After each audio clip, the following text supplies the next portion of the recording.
Hello po! Napakagandang balita po nito. Mapapanood po lang sa episode ni Kalinga Prab na malapit na po matapos yung bahay ni Filomeno at ni Nanay Flor. So, tignan natin yan. So, makikita natin doon na bintana na lang, and pintuan, and yung bakod. Sabi nga ni Kalinga Prab, lagyan ng bakod para for safety na nga. And grabe talaga, makikita natin dito sa episode na to na hindi lang talaga viral yung pinapabahayan ng Team Kalinga. Talagang kahit hindi ka viral, basta sinabi nila na pababahayan ka nila. So, grabe, saludo ako sa Team Kalinga. Grabe yung programa nila nito. Talagang marami silang natutulungan mahirap na nagkakaroon ng mga bahay. Yun nga, sa episode na to, makikita po natin na naging emotional si Nanay Flor. Kasi kung matatandaan niyo po sa nakaraang video niya na medyo merong hindi pagkakaintindihan si Kalinga at si Kuya na nagagawa, parang may nagkasagutan sila. Pero sabi naman sa video na to na parang okay na naman daw. And yun nga, naging emotional si Nanay Flor.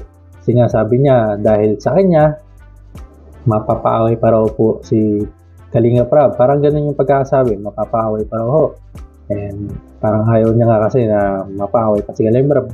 And ayaw niya na mapaaway pa, may mangyari pang hindi pagkaintindihan. And sabi niya na marami pang pwedeng matulungan ang Team Kalingap. And yun nga, and sabi ni Nanay Flor na kung may problema daw, dapat sa kanya na lang daw. So grabe, na makikita natin talagang napakabait ng puso. Napakabait ni Nanay Flor. Talagang deserve nila yung bahay na to. At ni Filomeno, palakpakan natin sila.